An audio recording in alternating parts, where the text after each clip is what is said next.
জোরে মুহাব্বতে ডাক দেন আল্লাহ।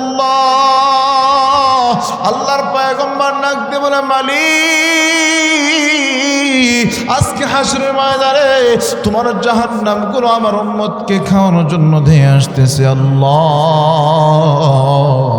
আমার একটা উম্মত যদি জাহান্নামে যায় আমি পয়গম্বর কিন্তু তোমার জান্নাতে যাব না। দয়ার নবী মায়ের নবী উম্মতের জন্য এত মায়া। আল্লাহর পয়গম্বর সাল্লাল্লাহু আলাইহি ওয়াসাল্লাম সিজদারত হয়ে কাঁদবে। আল্লাহর পয়গম্বর হাসরের ময়দানে আমরা যেমন চেয়ারের ভিতরে বসে আছি, হাসরের ময়দানে আল্লাহ পাক রব্বুল আলামিন আমার আপনার পয়গম্বর একটা চেয়ার দান করবে, যে চেয়ারটার নাম হলো মাকামে মাহমুদ। আল্লাহ পাক রব্বুল আলামিন ডাক দিয়ে বলে পয়গম্বর ওই চেয়ারটা আপনি গ্রহণ করুন, ওই চেয়ারের ভিতরে আপনি বসেন। কিন্তু না না, আল্লাহর পয়গম্বর সেই চেয়ারের ভিতরে বসবে না। বারবার বলার কারণে আল্লাহর পয়গম্বর শুধুমাত্র কেবলমাত্র ডান হাতটা রাখবে। আল্লাহর পয়গম্বরকে ডাক দিয়ে বলে পয়গম্বর আপনি চেয়ারটা গ্রহণ করেন, চেয়ারে আপনি বসেন। আল্লাহর পয়গম্বর ডাক দিয়ে বলবেন মালিক আমি যদি এই চেয়ারের ভিতরে বসি আমার গুনাহগার উম্মতের পিছনে দৌড়াবে কে? আল্লাহু আকবার বলেন। আমার আপনার পয়গম্বরের কলিজার ভিতরে উম্মতের এত মায়া।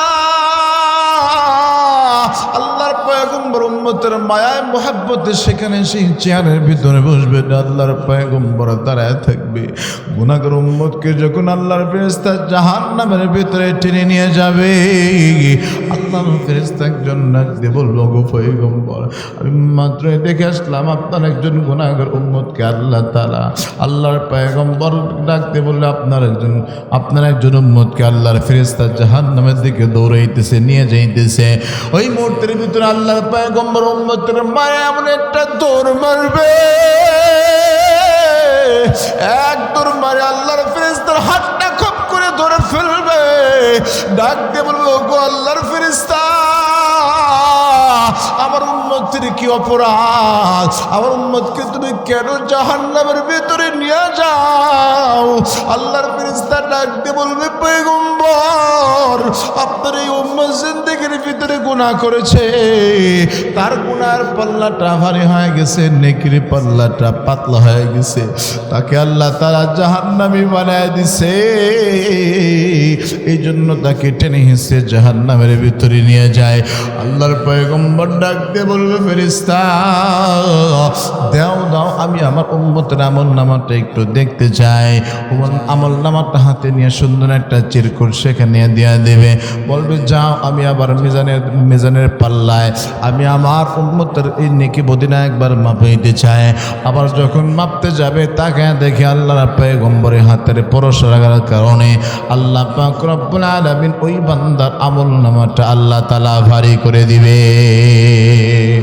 ও মুসলমান ইমানদার আল্লাহর গোলাম, আল্লাহর পয়গম্বর এমনি এমনি করে প্রত্যেকটা উম্মতকে বাঁচাবে। আল্লাহর পয়গম্বর উম্মতের প্রতি কত মায়া। আল্লাহর পয়গম্বর আল্লাহ পাক রব্বুল আলামিন লৌহে মাহফুজের শিরিন নিচে সিজদারত অবস্থায় থাকবে আর উম্মতি উম্মতি বলে কাঁদবে। আল্লাহর ফেরেশতা জিবরিল আলাইহিস সালাতু ওয়াস সালাম ডাক দিয়ে বলবে ওগো দয়ার মালিক তোমার পয়গম্বর সারাটা জীবন জিন্দেগি সারাটা জীবন উম্মতের জন্য কেঁদেছে, আজকে উম্মতের জন্য কাঁদে। তোমার পয়গম্বরের কান্না কারণে আসে আজিম পর্যন্ত থরথর থরথর করে কাঁপতেছে। ওগো দয়ার আল্লাহ তোমার হাবিবুল্লাহর কান্না তো আর সহ্য হয় না। ও মুসলমান ইমানদার আল্লাহ গোলাম, আমার আপনার পয়গম্বরের কান্না কিন্তু আমার মালিক আল্লাহ তাআলাও সহ্য করতে পারে না। আমার আপনার পয়গম্বর দুনিয়াতে জীবিত থাকা অবস্থায় দীর্ঘদিন পর্যন্ত দরজা বন্ধ হয়ে গেছে। লম্বা কাহিনী ওইদিকে আমি যাইতে চাই না। আল্লাহ পাক রব্বুল আলামিন হঠাৎ করে যখন আয়াত নাজিল করেছেন অদ্দুহা ওয়াল লাইলি ইযা সাজা মা ওয়াদ্দাআকা রাব্বুকা ওয়া মা ক্বালা ওয়ালাল আখিরাতু খায়রুল লাকা মিনাল الأولى ولسوف يعطيك ربك فترضى الله أكبر বলেন আয়াত যখন নাযিল হয়ে গেছে আল্লাহর ফেরেশতা না আল্লাহর পয়গম্বর ডাকতে বলে ভাই জিবরাইল একটু অপেক্ষা করো আল্লাহ পাক রব্বুল আলামিন আমাকে খুশি করতে চায় আমি একটু আল্লাহ তাআলার কাছে চাইতে চাই আল্লাহর পয়গম্বর জিবরাইল আলাইহিস সালাতু সালামকে সেখানে থামায় দিলেন আল্লাহর পয়গম্বর ডাকতে বলে ওগো দয়ার আল্লাহ আমি ততক্ষণ পর্যন্ত আমি খুশি হব না যতক্ষণ পর্যন্ত একটি উম্মত আমার একটি উম্মত জান্নাতে যা বাকি থাকবে একটি উম্মত জাহান্নামের ভিতরে যতক্ষণ পর্যন্ত থাকবে ততক্ষণ পর্যন্ত আমি পয়গম্বর মুসলমান বন্ধুরা আমার কথাগুলো দিল দিয়ে বুঝবেন আল্লাহর গোলাম এবার জিজ্ঞাসা করতেছে ও কবরওয়ালা ভাই 400 বছর ধরে আপনি কবরের ভিতরে ইবাদত করতেছেন আমি কেবলমাত্র একবার সুবহানাল্লাহ বলেছি একবার সুবহানাল্লাহ আপনি নিতে চান 400 বছর ইবাদত আপনি দিয়ে দিতে চান কারণটা কি একটু জানতে চাই ও মুসলমান ইমানদার আল্লাহর গোলাম ও জয়পুর হাটের মুসলমান ইমানদার আল্লাহর গোলাম আল্লাহ পাক রব্বুল আলামিনের বান্দা এবার কবর থেকে ডাক দেব গোলাম আমি 400 বছর ধরে কবরের ভিতরে ইবাদত করি আমার রব আমাকে সেই সুযোগ করে দিয়েছে তবে আমার হায়াতে জিন্দেগি দুনিয়ার ভিতরে নাই আমি 400 বছর কেন কিয়ামত পর্যন্ত যদি ইবাদত করতে থাকি আমার আল্লাহ পাক রব্বুল আলামিনের কাছে কোনো মূল্য নাই তবে আল্লাহর গোলাম তুমি যে কেবলমাত্র একবার সুবহানাল্লাহ তুমি বলেছো তুমি তোমার হায়াতে জিন্দেগির ভিতরে আছো একবার সুবহানাল্লাহর মর্যাদা কিয়ামত পর্যন্ত কবরের ভিতরে দাঁড়ায় দাঁড়ায় ইবাদত করার চাইতে একবার সুবহানাল্লাহর মর্যাদা আমার আল্লাহ তাআলার কাছে অনেক বেশি তাহলে সময়ের দাম আছে না নাই এই যে একবার সুবহানাল্লাহ বলছেন তো আল্লাহ পাক রব্বুল আলামিন জান্নাতের ভিতরে একটা গাছ লাগায় দিয়েছে গাছটা কেমন আরবীয় পাগলা ঘোড়া যদি 500 বছর পর্যন্ত এই গাছের নিচ দিয়ে অতিক্রম করে তারপরে এই গাছের ছায়া অতিক্রম করতে পারবে না সুবহানাল্লাহ বলবেন না কয়বার সুবহানাল্লাহ বললে একবার সুবহানাল্লাহ বললে আল্লাহ তাআলা জান্নাতের ভিতরে একটা গাছ রোপণ আল্লাহ তাআলা করবেন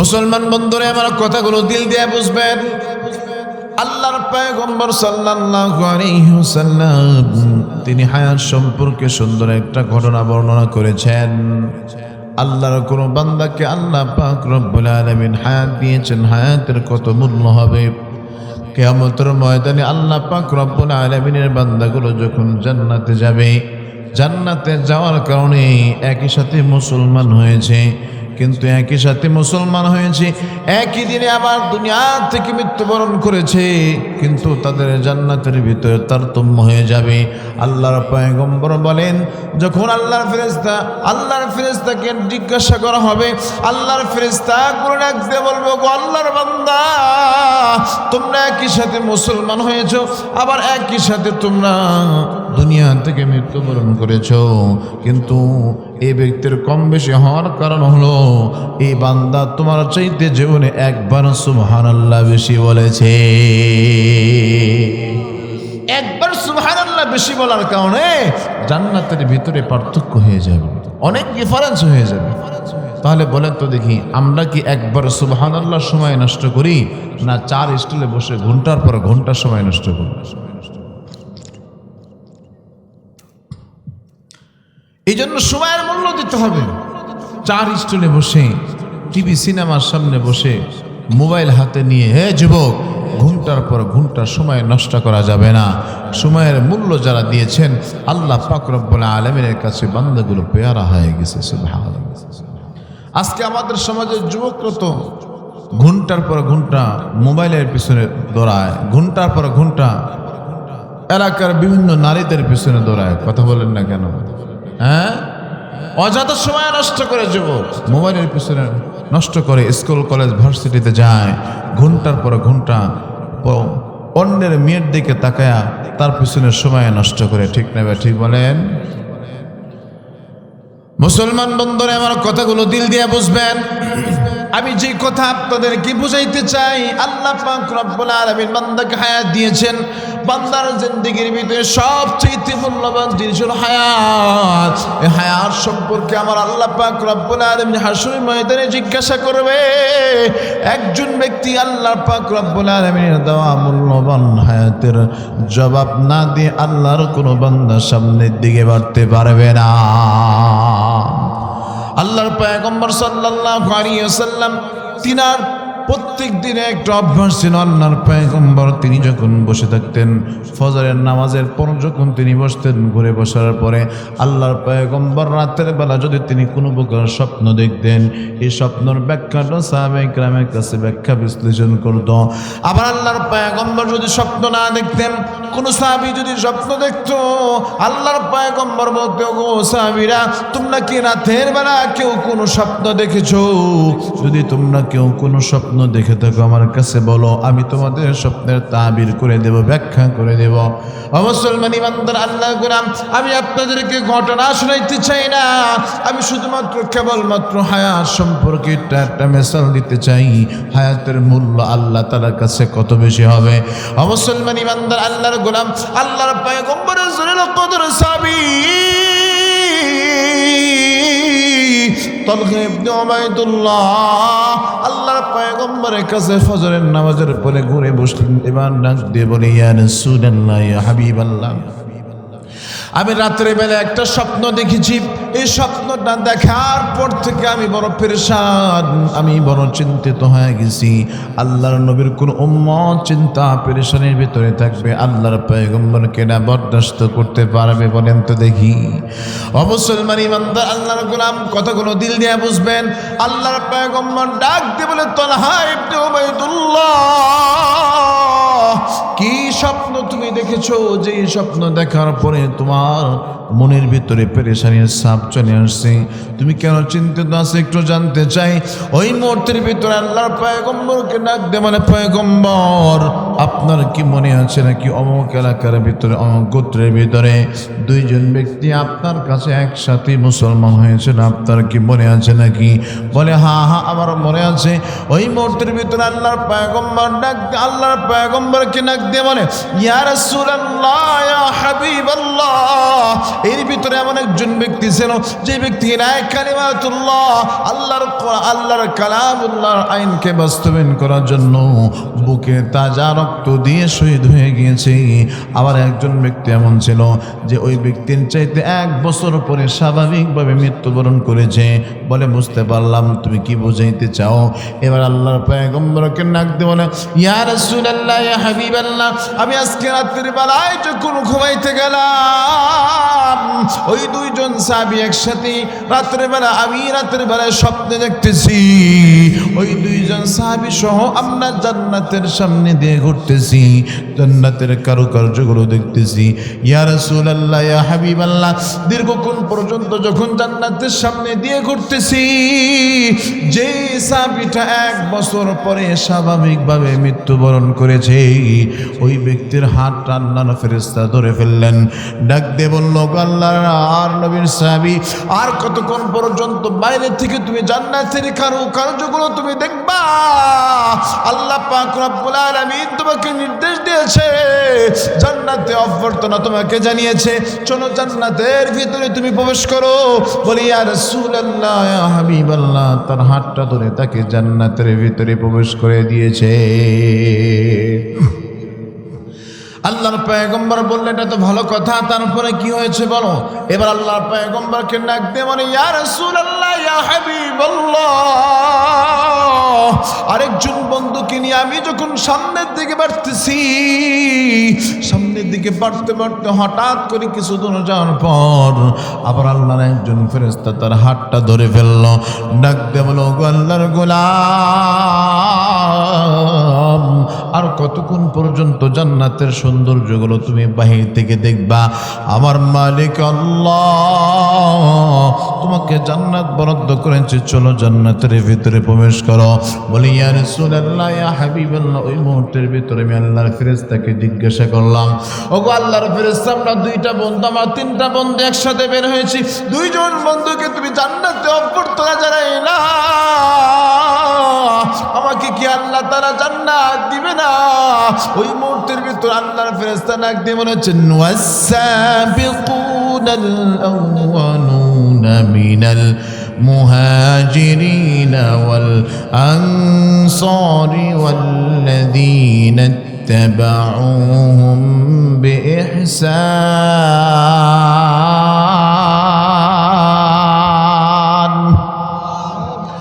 আল্লাহর ফেরেশতা নাক দিয়ে বলো, আল্লাহর নবী সাহাবী, যেই দুইজন সাহাবীকে আমি জান্নাতে অভ্যর্থনা জানিয়েছি, এই দুইজন সাহাবী আল্লাহ তাআলা প্রদত্ত যে হায়াত ছিল, ওই হায়াতে জিন্দেগি সে শেষ করে ফেলেছে, দুনিয়ার হায়াত শেষ হয়ে গেছে, এই জন্য তাদেরকে জান্নাতের ভিতরে নেওয়া হয়েছে। তুমি একটা কথা ভালো করে শুনে রাখো, তুমি যত আল্লাহর পয়গম্বর হাতে বায়াত হয়েছো, হাতে হাত রেখে মুসলমান হয়েছো, সাহাবিয়াতের মর্যাদা যেহেতু তুমি পেয়েছো, তোমার হায়াতে জিন্দেগি যখন তোমার শেষ হয়ে যাবে, আমার আল্লাহ তাআলা তোমাকেও জান্নাত দান করবে। মুসলমান ইমানদার আল্লাহর গোলাম এবং আল্লাহর পয়গম্বর নাক দিয়ে বলো, তালহা ইবনে উবাইদুল্লাহ, তুমি তো ভালো স্বপ্ন দেখেছো, ভালো খবর তুমি দিয়েছো, তাহলে তোমার পেরেশানির কারণটাকে একটু জানতে চাই। এই মুহূর্তের ভিতরে আল্লাহর পয়গম্বরকে ডাক দিয়ে, পয়গম্বর, আমার পেরেশানির কারণ হলো, যে ব্যক্তি জিহাদের ময়দানে যুদ্ধ করতে গিয়ে বুকে তাজা রক্ত দিয়ে শহীদ হয়ে গেল, ওই ব্যক্তিকে পরে জান্নাতে ডাকা হলো, আর যে ব্যক্তি স্বাভাবিকভাবে মৃত্যুবরণ করেছে 1 বছর পরে, ওই ব্যক্তিকে আল্লাহ তাআলা আগে কেন জান্নাতে নিয়েছে? হিসাবটা এখানে, যে যেই ব্যক্তি শাহাদাত বরণ করছে, আগে মারা গেছে, তার তো আগে জান্নাতে যাওয়ার কথা ছিল, কিন্তু তাকে না নিয়ে যেই ব্যক্তি স্বাভাবিকভাবে 1 বছর পরে মৃত্যুবরণ করছে, তাকে আল্লাহ তাআলা আগে কেন জান্নাত দান করলেন? প্রশ্ন জাগে কি জাগে না? ওই মুহূর্তের ভিতরে আল্লাহর পয়গম্বর সাল্লাল্লাহু আলাইহি ওয়াসাল্লাম বললেন যে, আমি পয়গম্বর তো বলেছি যে ব্যক্তি শাহাদাত বরণ করবে, নিঃসন্দেহে ওই ব্যক্তি আল্লাহ তাআলা জান্নাতি, এটা তো ঘোষণা আমি করছি। বলে, হ্যাঁ ইয়া রাসূলুল্লাহ। বলে, ঘোষণা অনুযায়ী সে কি জান্নাত পাইছে? বলে, হ্যাঁ সে জান্নাত পাইছে। তবে আল্লাহর পয়গম্বর নাক দিয়ে বললেন, আল্লাহ পাক রব্বুল আলামিন, ইন্নাল্লাহা লা ইখলিফুল মিআদ, আল্লাহ পাক রব্বুল আলামিন কোন প্রতিশ্রুতি ভঙ্গ করেন? কথা বলেন না কেন? আমার আল্লাহ তাআলা ইনসাফ করেন। আমার আল্লাহ বান্দা যখন করের জন্য আল্লাহ তাআলার জন্য, আল্লাহর পয়গম্বরের জন্য জীবন দিবে, আল্লাহ তাআলা তাকে জান্নাত দান করে, কথা সত্য। তবে যে ব্যক্তি 1 বছর ইবাদত বেশি করেছে, আল্লাহর পয়গম্বর ডাক দিয়ে বললেন, বলো তো দেখি, যেই ব্যক্তি 1 বছর পরে মৃত্যুবরণ করেছে, সেই কি তার জিন্দেগির ভিতরে প্রত্যেক দিন 5 ওয়াক্ত নামাজ বেশি পড়ছে কি পড়ে নাই? বলে, জি ইয়া রাসূলুল্লাহ, 5 ওয়াক্ত নামাজ সেই ব্যক্তি বেশি পড়েছে। ওই মুহূর্তের ভিতরে আল্লাহর পয়গম্বর ডাক দিয়ে বলে, রে সাবি, 5 ওয়াক্ত নামাজ 1 বছরের ভিতরে 360 দিন বা 65 দিন, এই 365 দিন সে 5 ওয়াক্ত নামাজ বেশি পড়ছে কি পড়ে নাই? বলে, জি ইয়া রাসূলুল্লাহ, সে 5 ওয়াক্ত নামাজ বেশি পড়েছে। আল্লাহর পয়গম্বর আবার জিজ্ঞাসা করলো, তাহলে বলো তো দেখি, 1 বছরের ভিতরে একটি মাস রমজান মাস সে বেশি পাইছে কি পায় নাই? বলে, জি ইয়া রাসূলুল্লাহ, সে একটি মাস রোজা বেশি করছে। আল্লাহ পাক রব্বুল আলামিনের পয়গম্বর ডাক দিয়ে বলে, রে সাহাবী, রমজান মাসের ভিতরে এমন একটা রাত্রি আছে, যে রাত্রিতে আল্লাহ পাক রব্বুল আলামিন কালামুল্লাহ কোরআন নাজিল করেছে। যে রাত্রিটার নাম শবে কদর। আল্লাহ পাক রব্বুল আলামিন জানিয়েছেন, ইন্না আনজালনাহু ফি লাইলাতিল কদর। আল্লাহু আকবার বলেন। আল্লাহ পাক রব্বুল আলামিন লাইলাতুল কদরের রাত্রে আল্লাহ তাআলা কোরআন নাজিল করেছে। যে রাত্রিতে আল্লাহর কোন বান্দা যদি ইবাদত করে, আমার আল্লাহ পাক রব্বুল আলামিন ওই বান্দাকে 1000 মাস ইবাদত করার চাইতে বেশি সওয়াব তারা আমলনামার ভিতরে দিয়া দিবে। আল্লাহর পয়গম্বর ডাক দিয়ে বলে, তালহা ইবনে উবাইদুল্লাহ, আমি তোমার কাছে জানতে চাই সে একটা শবে কদর বেশি পাইছে কি পায় নাই? বলে, জি ইয়া রাসূলুল্লাহ, একটা শবে কদর সে বেশি পাইছে। বলে, একটা বছরের ভিতরে ঈদ কয়টা? বলে, ঈদুল আযহা, ঈদুল ফিতর, 2টা ঈদ। বলো তো দেখি, 2টা ঈদের নামাজ সে বেশি পাইছে কি পায় নাই? বলে, জি ইয়া রাসূলুল্লাহ, 2টা ঈদের নামাজ তো সে বেশি পাইছে। ওই মুহূর্তের ভিতরে আল্লাহর পয়গম্বর ডাক দেয়া বলে, সাহাবী, একটি বছর ইবাদত বেশি করার কারণে আল্লাহ তাআলা ওই বান্দার চাইতে এই বান্দাকে আল্লাহ তাআলা আগে জান্নাতে উঠায় নিয়েছে। এজন্য হায়াতের মূল্য আছে না নাই?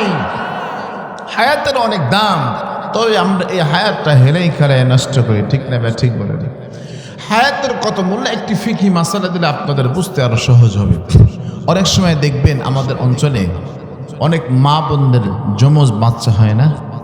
কথা বলেন, যমজ বাচ্চা হয় কি হয় না? আগে তো 2টা হইতো, এখন 2টা না, এখন 3টা, 4টা, 5টা, 6টাও হয়। কথা কন না কেন? এই সোশ্যাল মিডিয়াতে আপনারা দেখেন নাই?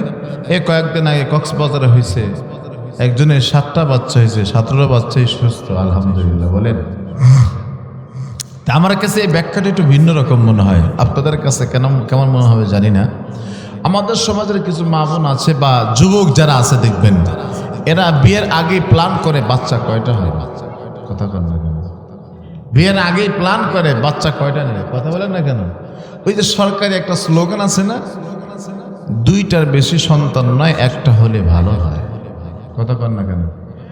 আপনার বাচ্চা কয়টা হবে ভালো মন্দ কে জানে? জোরে বলেন। আল্লাহ তাআলা জানে ভালো মন্দ কয়টা হবে। তবে বিবাহ করার আগেই প্ল্যান শুরু হয়ে যায়, 2টার বেশি বাচ্চা না হবে। তা আল্লাহ তাআলা বলে, বান্দা 2টা, একটা তো নিবি নাকি? কথা কন না কেন? একটা তো নিবি না? এই প্রথমবারে তোরে 3টা 4টা একবারে দিয়ে দে। কথা কন না কেন? হ্যাঁ, বলে প্রথমবার আমি আল্লাহ তাআলা চাইছি আমার যা ভালো লাগে সেটা আমি তোমাকে দিব। তুমি বলতেছো যে না, তোমার যেটা ভালো লাগে সেটা নেবা। প্রথমবার নিচে ছেলে হয়েছে, দ্বিতীয়বার চিন্তা করলো যে একটা ছেলে হয়েছে, একটা মেয়ে না হইলে কেমন হয়, দ্বিতীয়বার একটা মেয়ে নেব। আল্লাহ চাইছেন আমার যে কয়টা ভালো লাগে সে কয়টা দেব, কিন্তু তার সেটা ভালো লাগেনি। তো আল্লাহ তাআলা প্রথমে একটা ছেলে দিছে, পরের বার যেটা দিছে এটা সুস্থ না, অসুস্থ, বিকলাঙ্গ। বলেন তো দেখি, বিকলাঙ্গ একটা বাচ্চা পালতে যে কষ্ট হয়, 10টা বাচ্চা মানুষ করতে কি সেই কষ্ট হয়? জোরে বলেন না কেন? বর্তমান সমাজে বিকলাঙ্গের সংখ্যা বাড়ছে না কমছে? বাড়ছে, অনেক বাড়ছে। কেন? আমাদের নিয়তের ভিতরে বিশুদ্ধতা নাই, ঠিক না ভাই? ঠিক বলেন। যাই হোক, ওইদিকে আমি ঢুকতে চাই না। আল্লাহ, আমাদের মা বন্ধুর অবস্থা দেখবেন, মাঝখান দিয়ে ফাঁক দিয়ে এতটুকু কথা বলে দিয়ে না বললে বলবেন যে হুজুর এই কথা আবার বাধায় রাখলেন কেন?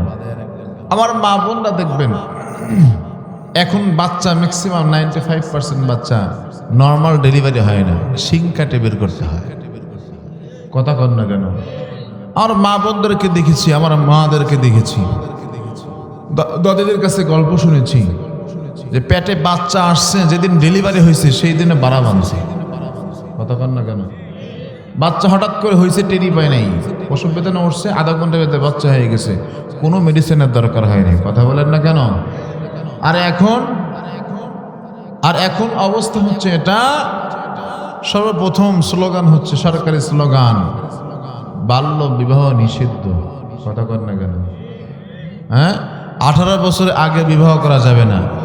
এখানে মুরব্বী বাবা আছেন যারা চুলগুলো পেকে গেছে, দাড়িগুলো পেকে গেছে, একটু বুকে হাত দিয়ে কম দিয়ে দেখি, 18 বছরে বিয়ে করছেন না ওয়াইফের বয়স 14-15 বছর হয়েছে তখনই বিয়ে করছিলেন?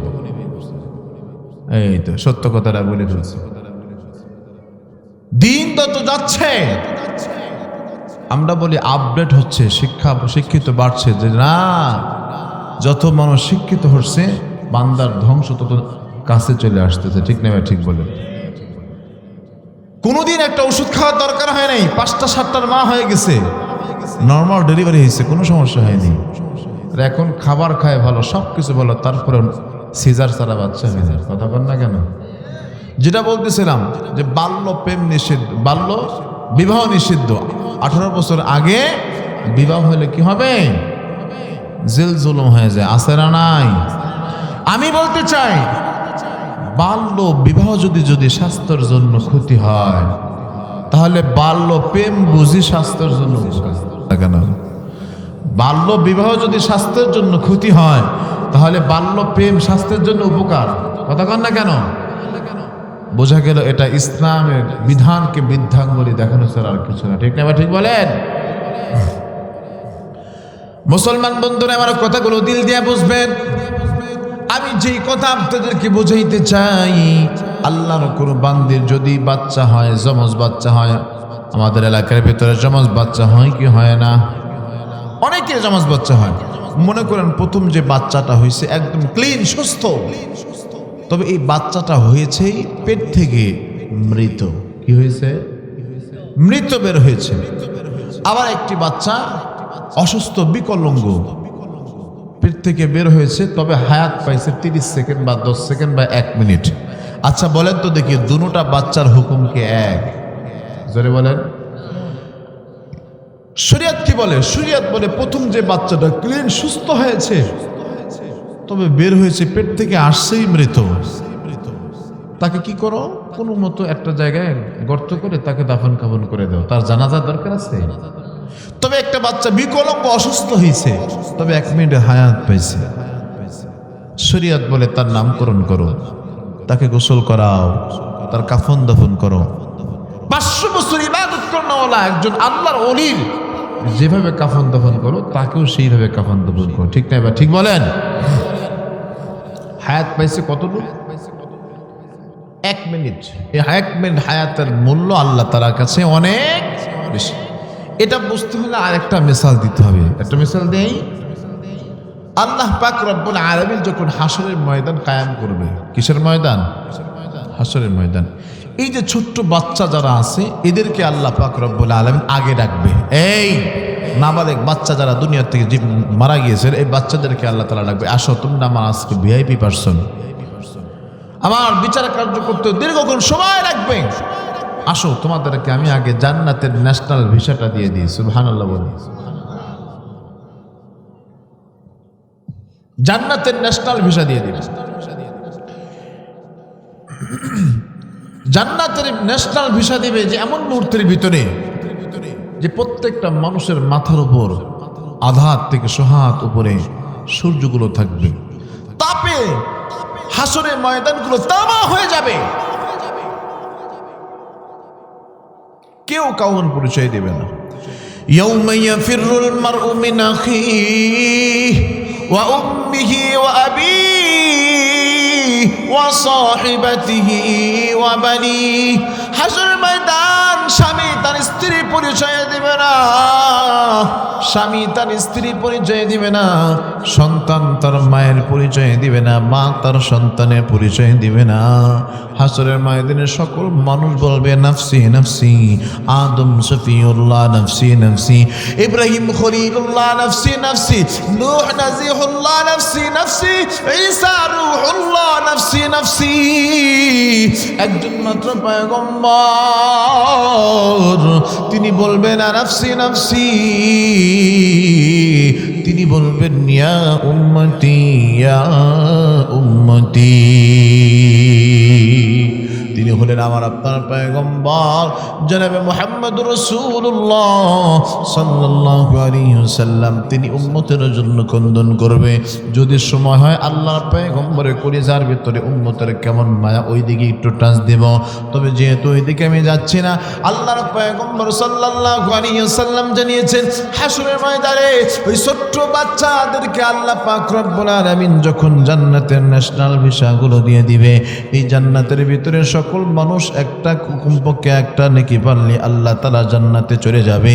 ওই মুহূর্তের ভিতরে বাচ্চাগুলো যখন আল্লাহ তাআলা জান্নাতে না গিয়ে যখন ঘোরাঘুরি করতে থাকবে, আল্লাহর ফেরেশতাগুলো ডাকতে বলবো, আল্লাহর গোলামেরা, আজকে হাসরের ময়দান বড় ভয়াবহ ময়দান।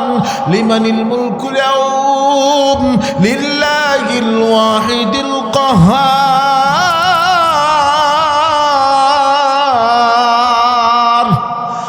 আজকে হাসরের ময়দানে আল্লাহ পাক রব্বুল আলামিনের সামনে দাঁড়াবো তো কেউ নাই।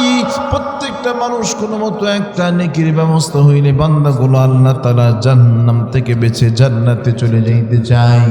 এই মুহূর্তের ভিতরে আল্লাহ তাআলা তোমাদেরকে ন্যাশনাল ভিসা দিয়েছে, জান্নাতের ন্যাশনাল ভিসা দিয়েছে, কিন্তু তোমরা জান্নাতে না গিয়ে তোমরা ঘোরাঘুরি করতেছো, কারণটা কি? ওই মুহূর্তের ভিতরে আল্লাহর বান্দা এই মুহূর্তের ভিতরে চমৎকার একটা জবাব দিবে। মনে করেন আজকে যেমন এখানে মাহফিল হচ্ছে, বলেন তো দেখি এই মাহফিল উপলক্ষে অনেকের নাতি নাতকার বাসায় আসছে কি আসে নাই?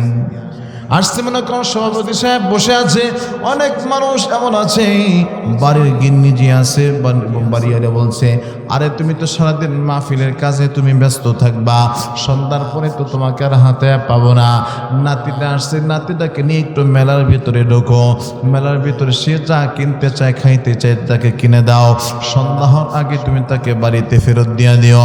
অবাজান দিনটা একটু নরম করে দেন। আমি আপনাদেরকে যে বিষয়টা বুঝাইতে চাই, এবার দাদা হোক বা নানা হোক নাতির হাতটা নিয়ে যখন বাজারের ভিতরে চলে গেছে, রকমারি খাবার, জিলাপি, বাদাম, বুট ভাজা, চানাচুর ভাজা, যা যা দরকার সব কিছু নাতিকে কিনে দিয়েছে। কিনে দেওয়ার পরে বলছে, যাও সন্ধ্যার আগে সোজা বাড়িতে চলে যাবা, ডানে বামে তোমার কোনো নজর নাই, সোজা তুমি চলে যাবা। সব কিছু যখন দেওয়া শেষ হয়ে গেছে, এই মুহূর্তের ভেতরে নাতি মাথাটা নত করে আছে, বলে সবই তো কিনে দিলাম, তারপরে তুমি আবার কি চাও? বলে আমাকে 10টা টাকা দাও। কথা বল না কেন? সব দিছে, তারপরে কি চায়? 10 টাকা। তার একটা স্বাধীনতা আছে না? কথা বল না কেন? 10টা টাকার জন্য দাঁড়ায় আছে।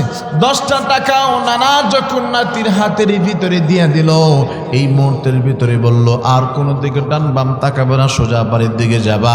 এই কথা বলে যখন নানা মসজিদের কাজের জন্য, মাহফিলের কাজের জন্য যখন মসজিদের দিকে রওনা হয়ে গেছে, নাতি এবার নানার দিকে তাকায়, এক পা সামনের দিকে দেয়, পিছনে 2 পা ব্যাক গিয়ার মারতেছে, তাকায় দেখে এক পর্যায়ে নানার চেহারা দেখা যায় না। অমনি নাতি আবার মেলার দিকে দৌড় দিয়েছে। হঠাৎ করে মেলার ভিতরে ঘুরতেছে নাতিরা আবার নানার কোন একটা কাজের কারণে যখন মেলার ভিতরে প্রবেশ করছে, এবার নানা নাতি সামনাসামনি সংঘর্ষ হয়ে গেছে। কি ব্যাপার তোরে না কেবল বললাম বাড়িতে যাইতে, তুমি বাড়িতে না যায় মেলার ভিতরে ঘুরতেছে, কারণটা কি? ওই মুহূর্তের ভিতরে মুসলমান ইমানদার আল্লাহর গোলাম ভালো করে বুঝবেন, ওই মুহূর্তের ভিতরে নাতি আপনি যা কিনে দিয়েছেন, আরে আপনি আপনার বাচ্চাকে, আপনি আপনার নাতিকে জিলাপি কিনে দিয়েছেন, বাদাম কিনে দিয়েছেন, বুট ভাজা, চাল ভাজা যা আছে সব কিছু কিনে দিয়েছেন।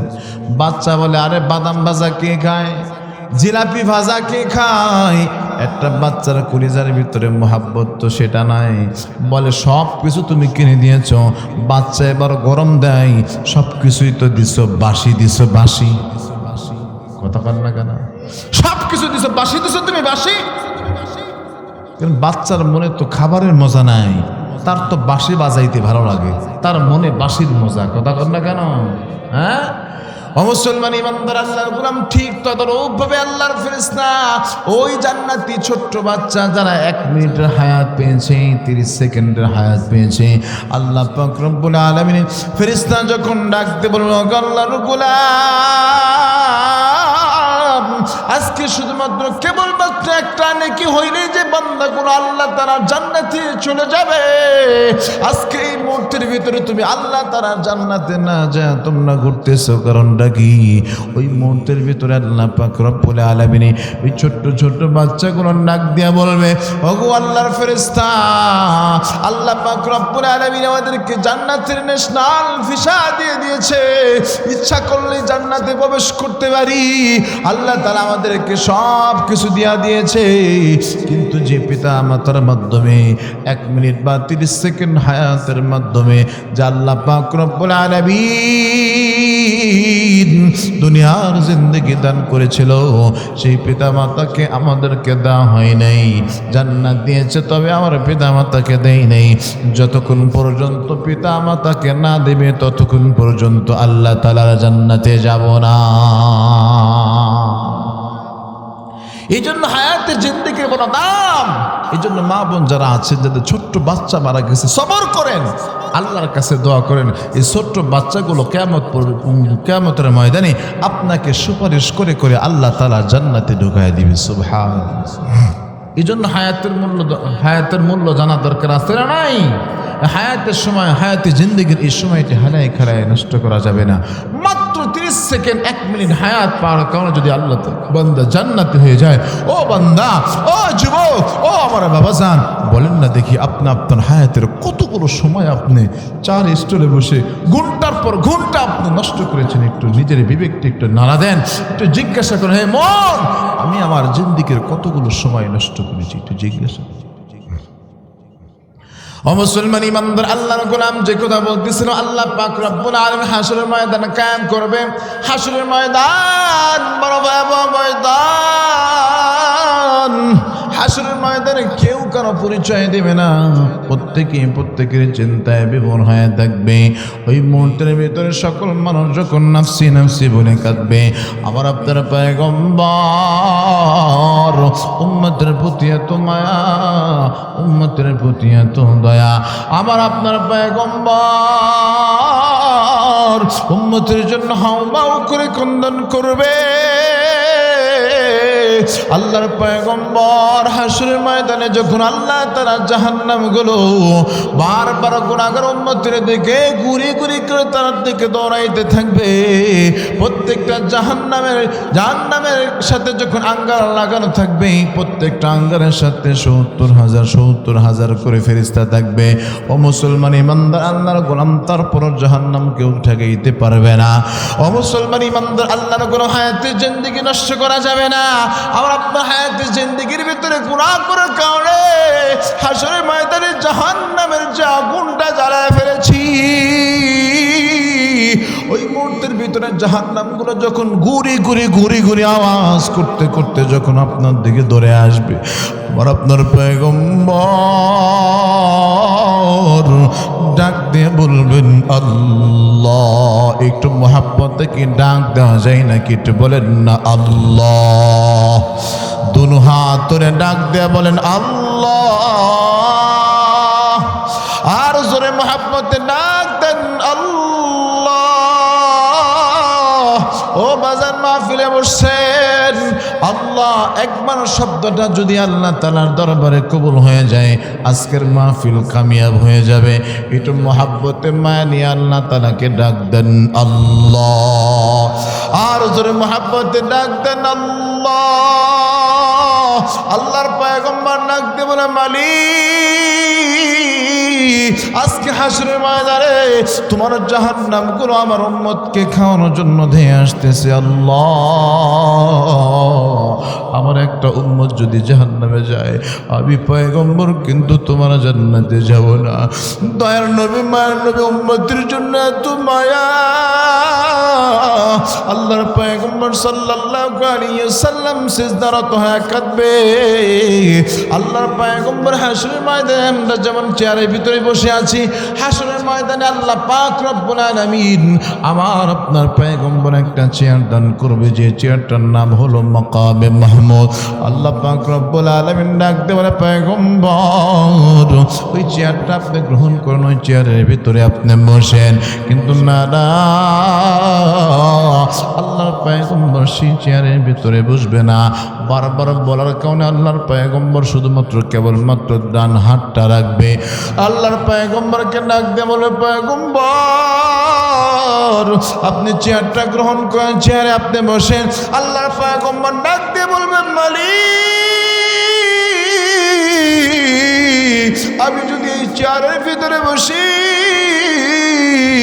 আমার গুনাহগার উম্মতের পিছনে দৌড়াবে কে?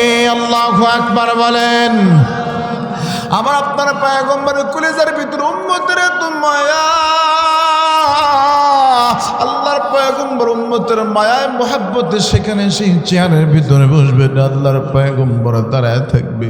গুনাহগার উম্মতকে যখন আল্লাহর ফেরেশতা জাহান্নামের ভিতরে টেনে নিয়ে যাবে, আল্লাহর ফেরেশতা একজন ডাক দিয়ে বলবো, গো পয়গম্বর, আমি মাত্রই দেখে আসলাম আপনার একজন গুনাহগার উম্মতকে আল্লাহ তাআলা, আল্লাহর পয়গম্বর ডাক দিয়ে বললে আপনার একজন উম্মতকে আল্লাহর ফেরেশতা জাহান্নামের দিকে দৌড়াইতেছে, নিয়ে যাইতেছে। ওই মুহূর্তের ভিতরে আল্লাহর পয়গম্বর উম্মতের মায়া এমন একটা দৌড় মারবে, এক দৌড় মারে আল্লাহর ফেরেশতার হাতটা খপ করে ধরে ফেলবে, ডাক দিয়ে বলবে, ওগো আল্লাহর ফেরেশতা, আমার উম্মতের কি অপরাধ, আমার উম্মতকে তুমি কেন জাহান্নামের ভিতরে নিয়ে যাও? আল্লাহর ফেরেশতা ডাক দিয়ে বলবে, পয়গম্বর, আপনার এই উম্মত জিন্দেগির ভিতরে গুনাহ করেছে, তার গুনাহের পাল্লাটা ভারী হয়ে গেছে, নেকির পাল্লাটা পাতলা হয়ে গেছে, তাকে আল্লাহ তাআলা জাহান্নামী বানায় দিছে। এই জন্য তাকে টেনে হিঁচড়ে জাহান্নামের ভিতরে নিয়ে যায়। আল্লাহর পয়গম্বর ডাক দিয়ে বলবে, ফেরেশতা, দাও, আমি আমার উম্মতের আমলনামাটা একটু দেখতে চাই। আমল নামাটা হাতে নিয়ে সুন্দর একটা চিরকুট সেখানে দিয়ে দেবে, বলবে, যাও, আমি আবার মিজানের পাল্লায় আমি আমার উম্মতের এই নেকি বদিনা একবার মাপাইতে চাই। আবার যখন মাপতে যাবে, তাকে দেখে আল্লাহর পয়গম্বরের হাতের পরশ লাগার কারণে আল্লাহ পাক রব্বুল আলামিন ওই বান্দার আমল নামাটা আল্লাহ তাআলা ভারী করে দিবে। ও মুসলমান ইমানদার, আল্লাহর গোলাম, আল্লাহর পয়গম্বর এমনি করে প্রত্যেকটা উম্মতকে বাঁচাবে। আল্লাহর পয়গম্বর উম্মতের প্রতি কত মায়া, আল্লাহর পয়গম্বর আল্লাহ পাক রব্বুল আলামিন লৌহে মাহফুজের শিরিন নিচে সিজদারত অবস্থায় থাকবে আর উম্মতি বলে কাঁদবে। আল্লাহর ফেরেশতা জিবরিল আলাইহিস সালাতু ওয়াস সালাম ডাক দিয়ে বলবে, ওগো দয়ার মালিক, তোমার পয়গম্বর সারাটা জীবন জিন্দেগি সারাটা জীবন উম্মতের জন্য কেঁদেছে, আজকে উম্মতের জন্য কাঁদে। তোমার পয়গম্বরের কান্না কারণে আসে আজিম পর্যন্ত থরথর করে কাঁপতেছে। ওগো দয়ার আল্লাহ, তোমার হাবিবুল্লাহর কান্না তো আর সহ্য হয় না। ও মুসলমান ইমানদার, আল্লাহ গুলাম, আমার আপনার পয়গম্বরের কান্না কিন্তু আমার মালিক আল্লাহ তাআলাও সহ্য করতে পারে না। আমার আপনার পয়গম্বর দুনিয়াতে জীবিত থাকা অবস্থায় দীর্ঘদিন পর্যন্ত দরজা বন্ধ হয়ে গেছে। লম্বা কাহিনী, ওইদিকে আমি যাইতে চাই না। আল্লাহ পাক রব্বুল আলামিন হঠাৎ করে যখন আয়াত নাজিল করেছেন, অদ্দুহা ওয়াল লাইলি ইযা সাজা মা ওয়াদ্দাআকা রাব্বুকা ওয়া মা ক্বালা ওয়ালাল আখিরাতু খায়রুল লাকা মিনাল উলা ওয়ালা সাওফা ইউতিকা রাব্বুকা ফাতারদা। আল্লাহু আকবার বলেন। আয়াত যখন নাজিল হয়ে গেছে, আল্লাহর ফেরেশতা না, আল্লাহর পয়গম্বর ডাক দিয়ে বলে, ভাই জিবরাইল, একটু অপেক্ষা করো, আল্লাহ পাক রব্বুল আলামিন আমাকে খুশি করতে চায়, আমি একটু আল্লাহ তাআলার কাছে চাইতে চাই। আল্লাহর পয়গম্বর জিবরিল আলাইহিস সালাতু ওয়াস সালামকে সেখানে থামায় দিলেন। আল্লাহর পয়গম্বর ডাক দিয়ে বলে, ওগো দয়ার আল্লাহ, আমি ততক্ষণ পর্যন্ত আমি খুশি হব না যতক্ষণ পর্যন্ত একটি উম্মত জান্নাতে যা বাকি থাকবে, একটি উম্মত জাহান্নামের ভিতরে যতক্ষণ পর্যন্ত থাকবে, ততক্ষণ পর্যন্ত আমি পয়গম্বর আপনার উপরে খুশি হব না। আল্লাহু আকবার বলেন। ও মুসলমান, আমার আপনার পয়গম্বর কলিজার ভিতরে উম্মতের কত মায়া। সিজদার ভিতরে যখন উম্মতি বলে কাঁদে, আল্লাহর ফেরেশতা জিবরাইল ডাক দিয়ে বলে, আল্লাহ, তোমার পয়গম্বরের কান্নার আওয়াজ সহ্য করতে পারি না। আল্লাহ পাক রব্বুল আলামিন ডাক দিয়ে বলবে, জিবরাইল, যাও আমার পয়গম্বরকে জানায় দাও, তারা যত উম্মত আছে অর্ধেক উম্মতকে আমি আল্লাহ তাআলা বিনা হিসাবে মাফ করে দিলাম। ও মুসলমান ইমানদার, আল্লাহর গোলাম, আমরা কথাটা শোনার পর সকলে সুবহানাল্লাহ বলেছি, তার মানে আমরা খুশি। কথা বলেন না কেন? খুশি না? সকলেই আমরা খুশি হয়ে গেছি। আল্লাহর পয়গম্বরের কাছে যখন খবর আসছে, পয়গম্বর আপনি আর কন্দন করেন না, আমার আল্লাহ পাক রব্বুল আলামিন আপনার যত উম্মত আছে অর্ধেক উম্মতের জিন্দেগির গুনাহ খাতা আল্লাহ পাক রব্বুল আলামিন মাফ করে দিয়েছে। মুসলমান ইমানদার, আল্লাহর পয়গম্বর আর হাউমাউ করে কান্দে। আল্লাহর ফেরেশতা জিবরাইল ডাকতে বলে, মালিক ও দয়ার আল্লাহ, তোমার পয়গম্বরের খবরটা দেওয়ার পর তোমার পয়গম্বর আরো আচরণে কান্দে, কিন্তু কোন কারণে কান্দতেছে এটা তো বুঝতে পারি না। আল্লাহ পাক রব্বুল আলামিন ডাকতে বলবে, ফেরেশতা লিমানিল মুলকুল ইয়াউম লিল্লাহিল ওয়াহিদুল কাহ্হার। আজকে আমি যে রূপটা ধরেছি, কাহ্হার রূপ ধরেছি, আমার সামনে দুনিয়ার কোন নেতাকে, দুনিয়ার কোন এমপি মন্ত্রী আমার সামনে কথা বলা দুঃসাহস কারণ নাই। আজকে শুধুমাত্র একজন ব্যক্তি কথা বলতে পারবে, সে হলো আমার হাবিবুল্লাহ। আমার পয়গম্বরের অর্ধেক উম্মতের জিন্দেগির গুনাহ মাফ হয়েছে, এখন পর্যন্ত অর্ধেক উম্মতের গুনাহ মাফ হয় নাই। বাজানরে একটা বিষয় বললে আপনাদের বুঝতে আরো সহজ হবে। খেয়াল করে দেখবেন, এলাকার ভিতরে অনেক মানুষের 6 মাস বা 1 বছর 1.5 বছরের ছোট্ট বাচ্চা আছে না নাই? কথা বলেন না কেন? মায়ের হাতে সকালবেলা কাজ আছে, সন্তানরা খেলতে বসায় দিয়েছে, হঠাৎ করে বাচ্চার মা যখন কাজ করতেছে, হঠাৎ করে বাচ্চা চক্ষু বন্ধ করে কান্না শুরু করেছে। এবার মা তার ফুফুকে ডাক দিয়ে বলে, বাচ্চাটা একটু ধরো। তারা ভাইকে বলে, একটু বাচ্চাটা ধরো, আমি আমার হাতের কাজটা শেষ করি, তারপর আমি বাচ্চাটাকে ধরবো। ওই বাচ্চাটা চোখ বন্ধ করে যখন হাও মাও করে কন্দন করে, বাচ্চার কাছে যখন যাওয়া হয়, তার ফুফু যা ধরছে, তার ভাই যা ধরে, তার বড় বোন যা ধরছে, ধরার পরে আল্লাহর বান্দা ছোট বাচ্চা যখন চোখটা খোলে, তাকে দেখে তার মা আসে নাই। ও বাজান বলেন তো দেখি, যখন দেখে তার মা আসে নাই, বাচ্চা কি কান্নার আওয়াজ বন্ধ করে দেয় না আগের চাইতে আরো জোরে কান্না করে? বাচ্চাটা জানে আমার বাবা আমাকে মহব্বত করে না, সত্য কথা, আমার ফুফু আমাকে ভালোবাসে, আমার বোন আমাকে মহব্বত করে, কিন্তু আমার পেটের ভিতরে যে ক্ষুধা, এই ক্ষুধা নিবারণ করার জন্য আমার ফুফুকে দিয়ে হবে না, বাবাকে দিয়ে হবে না, আমার মাকেই আসতে হবে। ওই মুহূর্তের ভিতরে তাকায় দেখবেন ওই বাচ্চা চক্ষু বন্ধ করে আর হাউমাউ করে কাঁদতে থাকে। ওই মুহূর্তের ভিতরে খেয়াল করে দেখবেন, মায়ের যতই ব্যস্ততা থাক, যতই কাজ থাক, মা সব কাজ ফেলে রাখে, মানিক আমার কন্দন করে, কলিজার টুকরা ধন সন্তান আমার কন্দন করে, সকল কাজ ফেলে দিয়ে আগে বাচ্চাকে কোলে নেয়, আগে বাচ্চাকে খাওয়ায়। ঠিক না ঠিক বলেন? ও মুসলমান ইমানদার, আল্লাহর গোলাম, ঠিক তদ্রূপ ভাবে আল্লাহ পাক রব্বুল আলামিনের পয়গম্বর হাসরের ময়দানে কন্দন করে। আল্লাহর পয়গম্বর যখন কন্দন করতেছে, আল্লাহর ফেরেশতা ডাক দিয়ে বলে, আল্লাহ তোমার পয়গম্বর তো কন্দন বন্ধ করতেছে না। ওই মুহূর্তের ভিতরে আল্লাহ পাক রব্বুল আলামিন বলবে, ফেরেশতা আজকে হাসরের ময়দানে আমার সামনে দাঁড়ানো দুঃসাহস কারণ নাই, আমার পয়গম্বর ছাড়া তার উম্মতকে বাঁচানো ওয়ালা কেউ নাই। যতক্ষণ পর্যন্ত তার সকল উম্মতকে মাফ না করবো, ততক্ষণ পর্যন্ত আমার পয়গম্বর উঠবে না।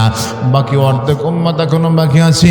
তবে ও ফেরেশতা, যাও যাও, আমার পয়গম্বরের কাছে সুসংবাদ দিয়া দাও, তার যত উম্মত আছে শিরিক মুক্ত ইবাদত নিয়ে যারা মৃত্যুবরণ করেছে, আমি আল্লাহ তাআলা তার সকল উম্মতের জিন্দেগির গুনাহ খাতাগুলো মাফ করে দিলাম। ও মুসলমান, এখানে ছোট্ট একটা কথা কিন্তু ঢুকে গেছে, শিরিক মুক্ত ঈমান নিয়ে মৃত্যুবরণ করা। কি জোরে বলেন? শিরিক তো আমরা অনেকভাবেই করি। আমরা বাবার মাজারে যা চাই না, বিভিন্ন বাবার মাজারে যা চাই, বিভিন্ন দরবারে যায় মাথা ঠুকি। আমরা সন্তান চাই, সম্পদ চাই। বলেন তো সন্তান আর সম্পদ দেওয়ার মালিক কে? আরো জয় বলেন, সন্তান আর সম্পদ দেওয়ার মালিক কে? আল্লাহ পাক রব্বুল আলামিনের কাছে না চায় বান্দা যখন দুনিয়ার অন্য কোনো মানুষের কাছে চায়, ওটা আল্লাহ পাক রব্বুল আলামিনের সাথে শরীক হয়ে যায়। আল্লাহ পাক রব্বুল আলামিন শিরিক যুক্ত কোনো ইবাদত আল্লাহ তাআলা কবুল করে না। সকল গুনাহ আল্লাহ তাআলা মাফ করে দিবে, শিরিকের গুনাহ আল্লাহ তাআলা তওবা ছাড়া মাফ করে না। ঠিক না? ঠিক বলেন।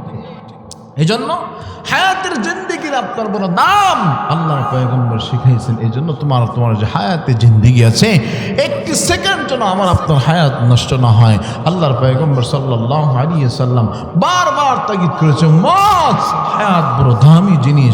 আল্লাহ তাআলা কসম করছেন, ওয়ালাস সময় বড় দামি জিনিস, এই সময় তুমি হেলায় খেলায় নষ্ট করো না।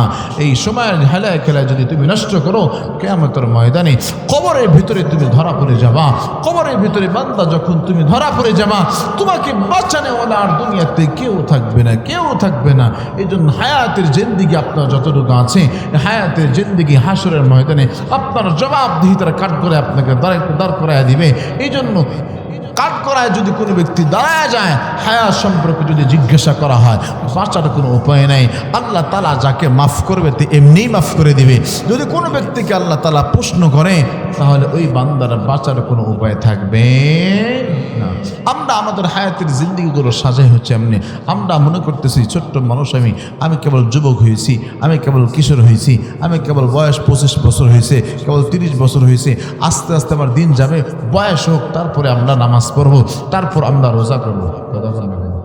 হ্যাঁ, ইমাম গাজালি রহমতুল্লাহ আলাইহি, আমি শুনছেন ইমাম গাজালি রহমতুল্লাহ আলাইহি, তার একটা গোলাম ছিল। গোলামকে বললো, গোলাম এই যে ছোট্ট একটা ঝুড়ি তোমাকে দিলাম, এই ছোট্ট একটা ঝুড়িটা নিয়ে তুমি বাগানের এক প্রান্ত থেকে ঢুকবা, অপর প্রান্ত দিয়ে বের হয়ে যাবা। আমার জন্য সুন্দর সুন্দর ফল তুমি ছিঁড়ে নিয়ে আসবা। বড় লম্বা বাগান সেখানে। আল্লাহর বান্দা চিন্তা করলো, আমার মুনিব আমার কাছে কিছু খাবার চাইছে, কিছু সুন্দর ফল চাইছে, আর তার বাগান থেকে ছিঁড়ে নিয়ে এসে দেবো, এটা আহামরি কেমন বিষয়। তবে শর্ত আরোপ করছে, তুমি যে বাগানের এক পার্শ্ব দিয়ে ঢুকবা, অপর পার্শ্ব দিয়ে বের হবা। তবে যদি তুমি ফল ছিঁড়তে নাও পারো, দ্বিতীয়বার সেখান থেকে ব্যাগ আসার সুযোগ নেই, খালি ঝুড়ি নিয়েই ফিরতে হবে। ভালো করে বুঝেন। গোলাম চিন্তা করলে, এত লম্বা একটা বাগান, এই ছোট্ট একটা ঝুড়ি ভরে ফল নিয়ে আসে, এটা কোনো ব্যাপার। সে খুশি হয়ে বাগানের ভিতরে ঢুকছে। বাগানের ভিতরে ঢোকার পরে তাকায় দেখে সুন্দর সুন্দর রকমারি ফল। তবে বান্দা চিন্তা করতে, এত লম্বা বাগান, এখনই যদি ঝুড়িটা ভরে ফেলি, তাহলে এই পুরা বাগান পাড়ি দিতে তো আমার অনেক সময় লাগবে, আমার তো কষ্ট হবে। এর চাইতে ভালো ফল মনে সামনে আরো পাবো। কথা কার না কেন? মুসলমানি বান্দা, আল্লাহর গোলাম যুবক, আল্লাহর গোলাম সেখান থেকে ফলটা না ছেড়ে সামনে দিকে অগ্রসর হয়ে গেছি। যতই সামনের দিকে যাই, সুন্দর সুন্দর রকমারি ফল দেখা যায়। আল্লাহর গোলাম চিন্তা করলেন, এই চাইতে ফল বুঝি আরো সুন্দর ফল বুঝি সামনে পাওয়া যাবে। এইভাবে আস্তে আস্তে করতে করতে সুন্দর ফল তালাশ করতে করতে এক পর্যায়ে বান্দা সুন্দর ফলের খেয়ালে পড়ে গেছে। এই বান্দা বাগান কখন শেষ হয়ে গেছে, বান্দার আর কোনো হুঁশ নাই। কিন্তু বান্দার ঝুড়ি কি ভরছে? কথা বলেন না কেন? খালি ঝুড়ি নিয়ে এইবার আল্লাহর বান্দা মনটা খারাপ করে মরিবের সামনে দাঁড়ায় গেছে। ইমাম গাজালি ডাকতে বলে, গোলাম, তোমার মন খারাপ করার জন্য আমি তোমাকে পাঠাই নাই, একটা শিক্ষা দেওয়ার জন্য আমি তোমাকে সেখানে পাঠাইছি। বলে, কেমন শিক্ষা দেওয়ার জন্য আপনি পাঠাইছেন? বলে, আমি আল্লাহ পাক রব্বুল আলামিন প্রত্যেকটা বান্দাকে আল্লাহ পাক রব্বুল আলামিন হায়াত নামক একটা ঝুড়ি আল্লাহ তাআলা দান করছেন। এই হায়াত নামক ঝুড়ি আল্লাহ তাআলা দিয়েছে বান্দা। আর দুনিয়া মাজরাতুল আখিরা, বান্দা এটা হলো আখিরাতের বাজার শুরু। দুনিয়া থেকে তুমি বাজারটা করে নাও, ওই ঝুড়ির ভিতরে আমলনামা দিয়ে তোমার ঝুড়িটা ভর্তি করতে হবে। কিন্তু বান্দা যখন কিশোর হয়, কিশোর থেকে যখন যুবক হবে, বান্দা যখন যুবক হয়ে গেছে, বান্দাকে যখন ইমাম সাহেব বলে, ভাই ও যুবক নামাজে আসো, যুবক ডাকতে বলে, হুজুর মাত্র কেবল যুবক মানুষ, আমার কি দাঁড়িয়ে রাখার বয়স হয়েছে? আমার কি নামাজ পড়ার বয়স হয়েছে নাকি? আর কিছুদিন যা। আল্লাহর গোলাম বলতেছে, হুজুর সামনে তো বিবাহের সময়, বিয়ে শাদী হোক, তারপরে মুখে দাঁড়িয়ে রাখবো, তার আগে মুখে দাঁড়িয়ে রাখবো রাখবো না? কথা কি সত্য না মিথ্যা? আমি একটু কথা বলি ভাই, ও যুবক, একটা কথা ভালো করে শুনে রাখো। কোন দিনদার মুত্তাকি মেয়ে যদি তুমি বিবাহ করতে চাও, আমি বলবো যুবক, বিয়ের আগে মুখে দাঁড়িয়ে রেখে দাও। কেন? কোন মহিলা যদি আপনার মুখে দাড়িটাই দেখে 5 ওয়াক্ত নামাজ পড়েন, এটা দেখেই যদি আপনার ঘরে আসে, তাহলে বুঝতে হবে এটা দিনদার মুত্তাকি। ঠিক না? ঠিক বলেন। আর যে মেয়ে আপনার মুখে দাড়ি দেখে সেই মেয়ে আসবে না, তারা বুঝতে হবে আপনার কপাল ভালো, সে একটা বদকার মহিলা আপনার ঘরে আসলো না। ঠিক না? ঠিক বলেন। কোন দাড়ি কার সুন্নত? জোরে বলেন। আল্লাহর নবীর সুন্নত। নবীর সুন্নতকে যারা ইনকার করে, আর যাই হোক, তারা কখনো ভালো মানুষ হতে পারে না। ঠিক না? ঠিক বলেন। মুসলমান ইমানদার আল্লাহর গোলাম যুবকের 25 বছর হয়ে গেছে, বিয়ে শাদী হয়ে গেছে। এই যুবক, তুমি নামাজ পড়ো। যুবক এবার ডাকতে বলে, হুজুর, মাত্রই তো বিবাহ শাদী করলাম, একটু ব্যবসা বাণিজ্য করি। ব্যবসা বাণিজ্য করতেছে, বাচ্চা কাচ্চা হয়ে গেছে। বাচ্চা কাচ্চা হয়ে গেছে, তাহলে মুখে একটু দাঁড়িয়ে রাখো। মানে হুজুর, কেবল মাত্র ব্যবসা বাণিজ্য শুরু করলাম, বাচ্চা কাচ্চা হইল, একটু লেখাপড়া করাই, একটু এস্টাবলিশ করি, তারপরেই না মুখে দাঁড়িয়ে রাখবো। তাহলে করতে করতে আল্লাহর গোলাম 40 বছর, 45 বছর, 50 বছর, 60 বছর পার হয়ে গেছে। 60 বছর যখন পার হয়ে গেছে, এইবার মালাকুল মউত তার দরজায় হাজির। এইভাবে করতে করতে আল্লাহর গোলাম তার হায়াতে জিন্দেগি শেষ করে দিয়েছে। বান্দার আমল নামার ভিতরে, এই যে হায়াত নামক জুরির ভিতরে, বান্দার নামাজের সওয়াব ঢোকে নাই, বান্দার রোজার সওয়াব ঢোকে নাই, বান্দার হালাল রুজির সওয়াব ঢোকে নাই, বান্দার রোজা, বান্দার যাকাতের সওয়াব ঢোকে নাই, বান্দার হজের সওয়াব ঢোকে নাই, বান্দার ইনসাফের সওয়াব ঢোকে নাই। কোনো কিছুই বান্দা সাজাইতে পারে নাই।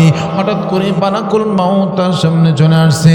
ও বাজান, ইমাম গাজালি বোঝায়, তোমাকে যেমন বলেছি, বাগানের এক প্রান্ত থেকে ঢুকবা, অপর প্রান্ত থেকে চলে আসবা, দ্বিতীয়বার ঢোকার কোনো সুযোগ নাই। ও বাজান, আমি একটু আপনাদের কাছে জানতে চাই, মালাকুল মউত যদি কারো দরজায় একবার এসে দাঁড়ায়, বলেন তো দেখি, তার দরজা থেকে মালাকুল মউতকে ফেরানোর মতো কোন মানুষ কি দুনিয়াতে আছে?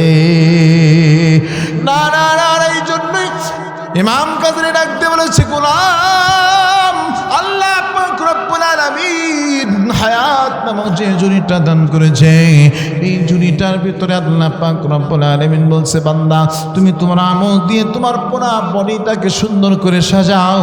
সাজায় তুমি সুন্দর করে সুন্নত তরিকা অনুযায়ী তুমি তোমার জীবন গঠন করতে পারো। তুমি যদি দুনিয়ার জীবন থেকে চলে যাও, কবর তোমার সাথে ভালো আচরণ করবে, আর কবর যার সাথে ভালো আচরণ করবে, মাকে যতগুলো ঘাটি আছে সকল ঘাটি থেকে আমার আল্লাহ তাআলা বাঁচায় দিবে।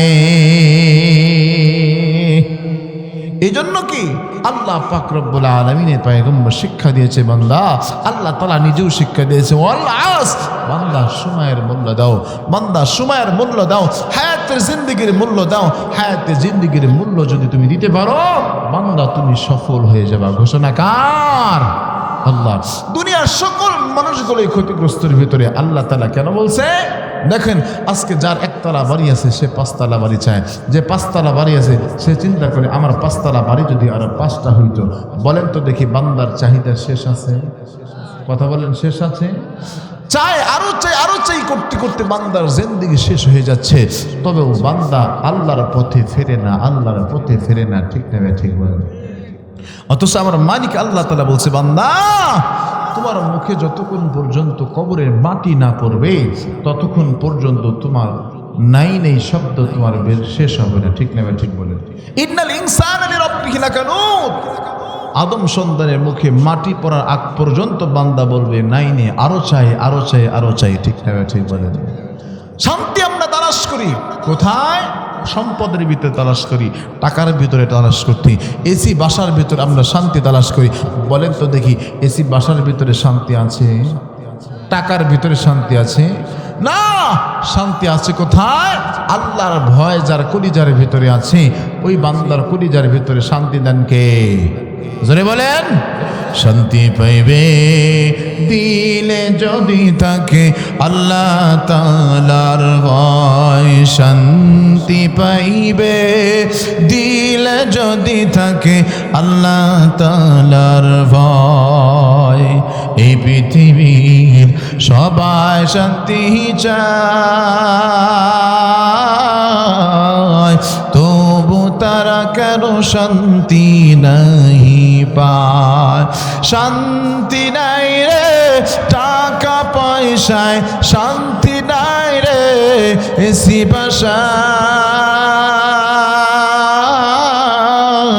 শান্তি পাইবে দিলে যদি থাকে আল্লাহ তাআলার ভয়, শান্তি পাইবে দিলে যদি থাকে আল্লাহ তাআলার ভয়। তাহলে শান্তি পাইতে হলে কার ভয় কলিজায় লাগবে? জোরে বলেন। আল্লাহর ভয় যদি কলিজায় থাকে বান্দা শান্তি পাবে। বলেন তো দেখি, আল্লাহর ভয় যদি কলিজার ভিতরে থাকে তাহলে কি নামাজ ছাড়া যাবে? রোজা ছাড়া যাবে? যাকাত দেওয়া ছাড়া যাবে? অন্যায় কোনো কাজ করা যাবে? না না না। যে বান্দার কলিজার ভিতরে আল্লাহ তাআলার ভয় থাকে, ওই বান্দা দুনিয়ার কোনো গুনাহের কাজের ভিতরে লিপ্ত হতে পারে না। ঠিক না? ঠিক বলেন।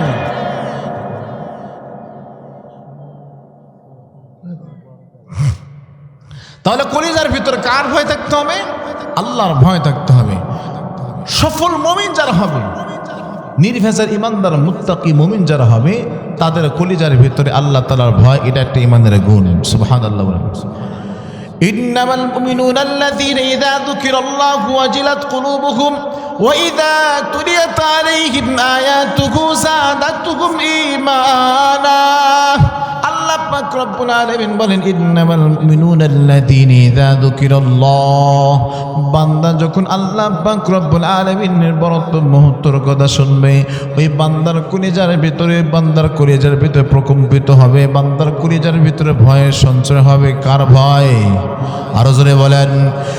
2 নম্বর ইমানের গুণ, ওয়াইদা তুলিয়াত আলাইহিম আয়াতুহু যাদাতুহুম ঈমানা।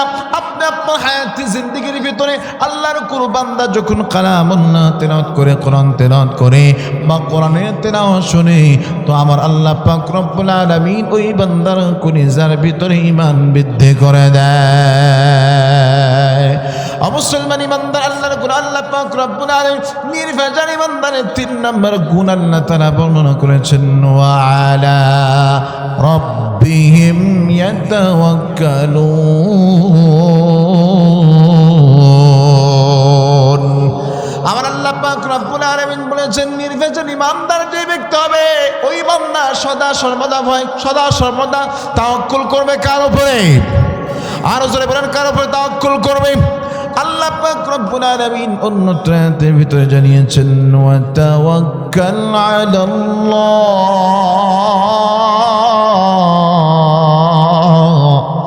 ওয়া কাফা বিল্লাহি ওয়াকিলা। আল্লাহ পাক রব্বুল আলামিন ওয়া তাওয়াক্কাল আলাল্লাহ, যে বান্দা আমি মালিকের উপর তাওয়াক্কুল করবে, ভরসা করবে, ওয়া কাফা বিল্লাহি ওয়াকিলা, আমি আল্লাহ পাক রব্বুল আলামিন ওই বান্দার জন্য যথেষ্ট হয়ে যাব। অবশ্যই ইমানদার আল্লাহর গুণ আল্লাহ পাক রব্বুল আলামিন পরে আয়াতের ভিতরে জানিয়েছেন, ওয়া আলা রাব্বিহিম ইয়াতাওয়াক্কালুন আল্লাযীনা ইউকিমুনাস সালাহ। 4 নম্বর নির্ভেজাল ইমানদারের গুণ হচ্ছে বান্দা নামাজ কায়েম করবে।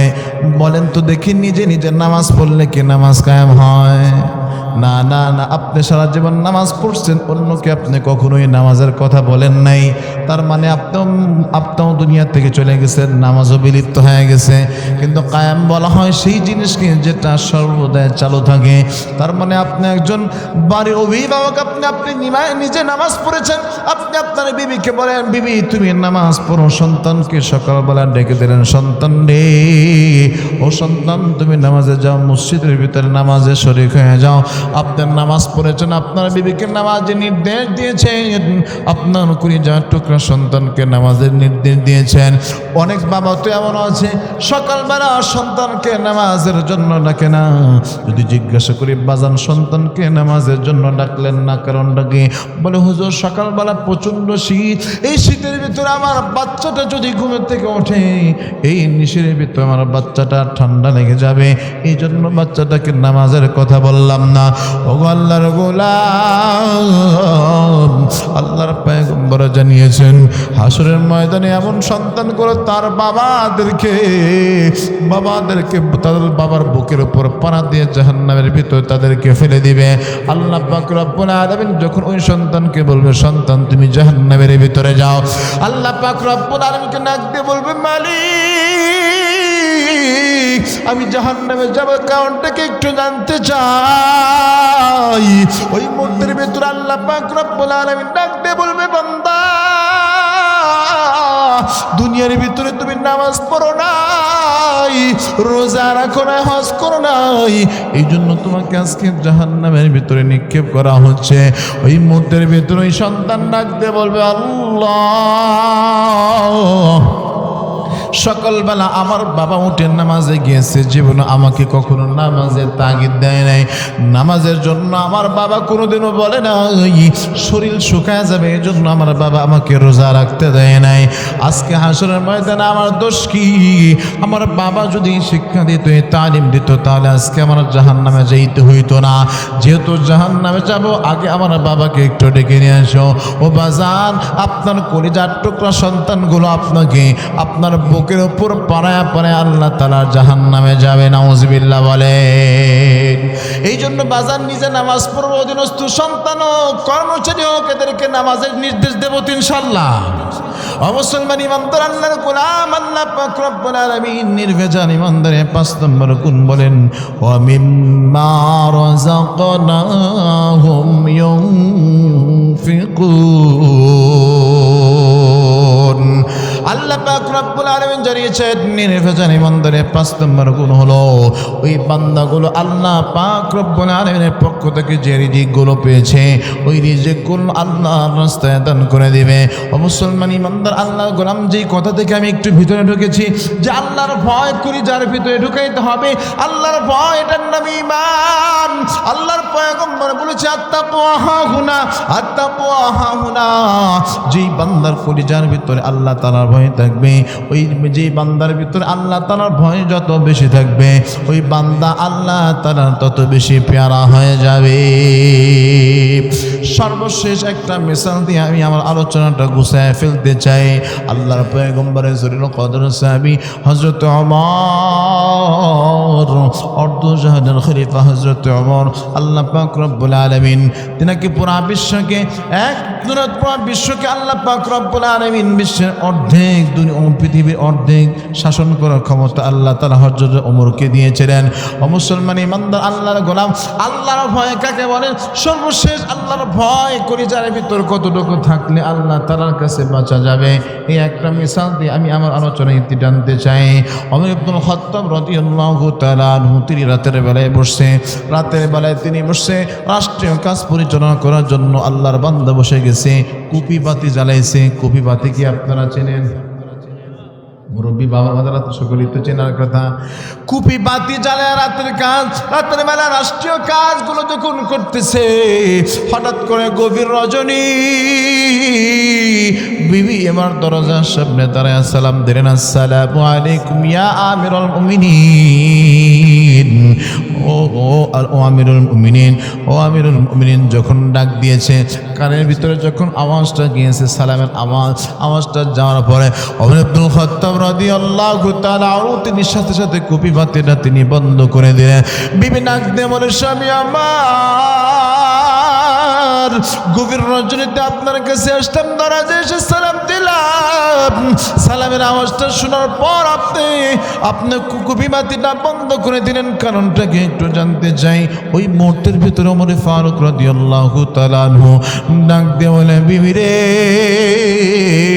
হাসরের ময়দানে আমার আল্লাহ তাআলা আমাকে যদি ডাক দেয়, ওই আমার রাতের বেলা রাষ্ট্রীয় কাজ পরিচালনা করার জন্য কুপি বাতি জ্বালায় কাজ করতেছে না। তোমার বিবি যখন আসছে তখন তুমি এই কুপি বাতিটা জ্বালা বিবির সাথে প্রেমের গল্প তুমি কেন করছো? এই তেলের জবাব হাসরের ময়দানে দেওয়ার মতো দুঃসাহস আমি ওমরের কলিজার ভিতরে নাই। আল্লাহু আকবার বলেন, আর জোরে বলেন আল্লাহু আকবার। আল্লাহ তাআলা ভয় তুমি হযরত ওমর নাকতে বলে, বিবি রে এই রাতের গভীরে তুমি আমার কাছে কেন আসছো একটু জানতে চাই। বাজান রে দিলটা নরম করে দেয়, কোনো দিকে নজর নাই। হযরত ওমর ডাকতে বলে, বিবি এই রাতের অন্ধকারে তুমি কেন আসছো একটু জানতে চাই। ওই মুহূর্তের ভিতরে ডাকতে বলে, আমিরুল মুমিনিন আগামীকালকে ঈদের দিন মদিনার বাচ্চাগুলো নতুন নতুন জামা পরবে। আমার কলিজার টুকরা সন্তান আব্দুল্লাহ,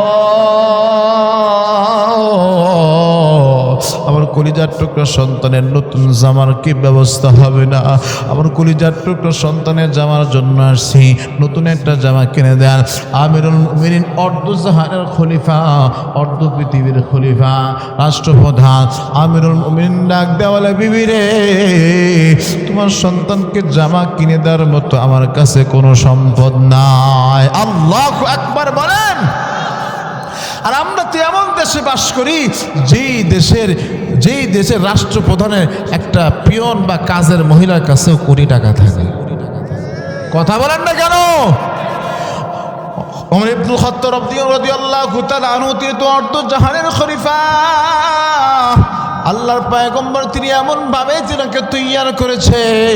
ওমর ইবনুল খাত্তাব রাদিয়াল্লাহু তাআলা আনহু ডাকতে বলে, বিবি আমার সন্তানের জামা কেনার মতো কোনো সম্পদ কোনো টাকা আমার কাছে নাই। ওই মুহূর্তের ভিতরে বিবিকে বিদায় করে দিয়ে বলেন তো দেখি, বাবা হিসাবে কি ঘরে বসে থাকার সুযোগ আছে? বিবি বুদ্ধি দিল, যাও তুমি বাইতুল মাল থেকে অগ্রিম বেতনটা তুমি নিয়ে আসো। বলে যাও তুমি বাসায় যাও, দেখি কি করা যায়। বিবির বুদ্ধি অনুযায়ী ওমর ইবনুল খাত্তাব রাদিয়াল্লাহু তাআলা আনহু রাতের গভীরে আল্লাহর পয়গম্বরের কদর সাহাবী হযরত ওমর বাইতুল মালের সামনে দাঁড়া গেছে।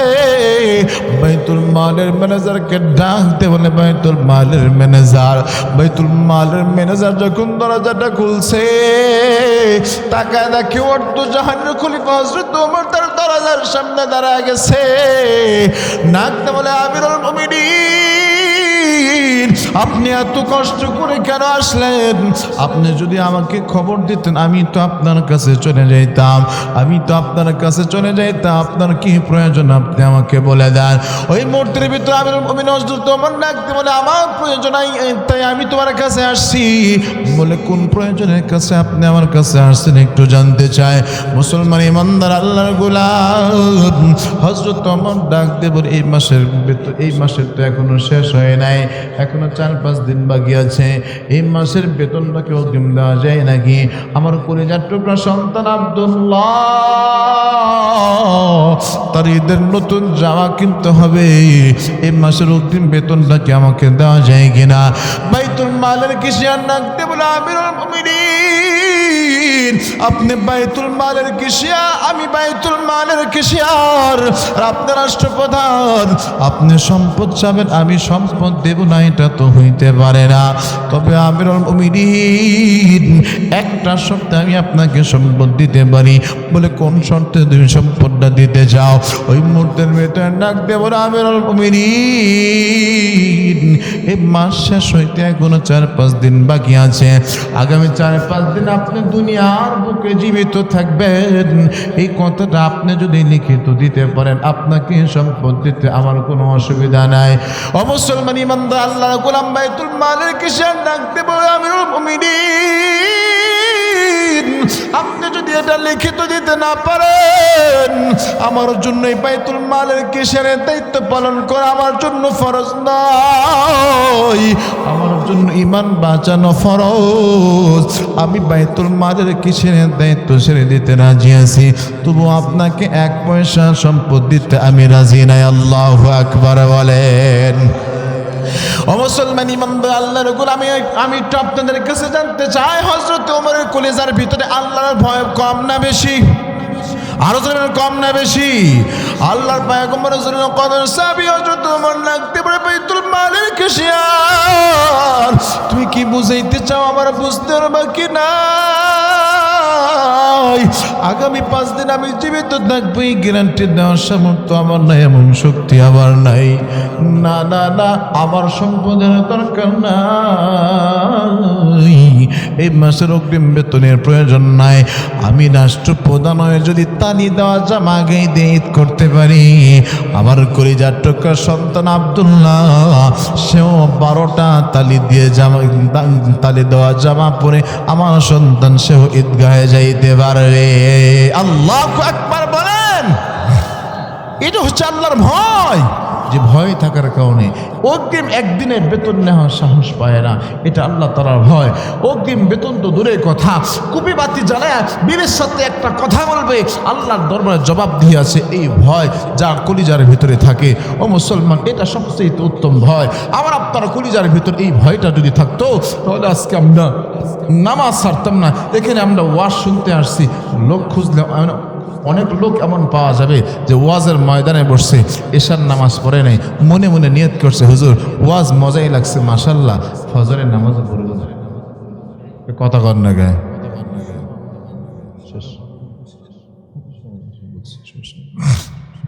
কি নিয়ত করছে, হুজুর এশার নামাজ পড়ি নাই, ইনশাল্লাহ যে শীত তো ফজরের নামাজও হবে না। কথা কর না গায়ে আছে না নাই? বহুত আছে। তো এটা কি আল্লাহ তাআলার ভয় বলেন তো দেখি? না না, এটা আল্লাহ তাআলার ভয় না। আল্লাহ তাআলার ভয় যার কলিজার ভিতরে থাকবে, ওই বান্দা কখনো নামাজ ছাড়বে না। আল্লাহর ভয় যে কলিজার ভিতরে থাকবে, সেই বান্দা কখনো সুদ খাবে না, ঘুষ খাবে না, অন্যায় অবিচার কোনো কাজ বান্দা করবে না। কারণ বান্দার কলিজার ভিতরে ভয় কার? আর ধরেন ভয় কার? আল্লাহ পাক রব্বুল আলামিনের ভয় কলিজার ভিতরে যদি থাকে, বলেন তো দেখি, ও আল্লাহ আস সময় নষ্ট করা যাবে? জোরে বলেন, সময় হেলায় খেলায় নষ্ট করা যাবে? আপনি দোকানে বসে আছেন, বাজারে ব্যবসায়িক মানুষ, আপনি সময় কেন নষ্ট করবেন? যখন দেখবেন কাস্টমার চলে গেছে, কাস্টমার নাই, আপনার তাসবিহ দাঁড়াটা বসে বলে পড়েন সুবহানাল্লাহ, আলহামদুলিল্লাহ, ওয়ালা ইলাহা ইল্লাল্লাহু আল্লাহু আকবার, দুরূদ শরীফ পড়েন সাল্লাল্লাহু আলাইহি ওয়াসাল্লাম, ইস্তিগফার করেন আস্তাগফিরুল্লাহ আস্তাগফিরুল্লাহ। আপনার খরিদ্দার কম হবে, আপনার কাস্টমার কম হবে বটে, তবে এই ভিতরে বরকত দিয়ে দিবেন কে? আর ধরুন কে? আল্লাহ পাক রব্বুল আলামিনের বান্দা যদি আল্লাহর উপর ভরসা করে, আমার আল্লাহ পাক রব্বুল আলামিন দিবে। ওয়াদাকার ওমান ইয়াত্তাকিল্লাহা ইয়াজআল লাহু মাখরাজা। আল্লাহর কোন বান্দা যখন আল্লাহ পাক রব্বুল আলামিনের উপরে ভরসা করে, তোমার আল্লাহ পাক রব্বুল আলামিন ওই বান্দাকে এমন জায়গা থেকে রিজিক নিয়ে এসে দেয়, বান্দা সেটা কখনো কল্পনাও করতে পারবে না। সুবহানাল্লাহ। এই জন্য আমরা হায়াতের কদর করবো তো ইনশাআল্লাহ, হায়াতে জিন্দেগি নষ্ট করবো না তো ইনশাআল্লাহ। আল্লাহ পাক রব্বুল আলামিন আমাদের সকলকে হায়াতে জিন্দেগি সুন্দর করে আল্লাহ রাসূল সাল্লাল্লাহু আলাইহি ওয়াসাল্লামের সুন্নাত তরিকা অনুযায়ী জীবন পরিচালনা করার তৌফিক দান করুন, আমিন। যতটুকু আলোচনা হয়েছে বক্তা শ্রোতা প্রত্যেককে আমল করার তৌফিক দান করুন, আমিন। ওয়া আখিরু দাওয়ানা আলহামদুলিল্লাহি রাব্বিল আলামিন।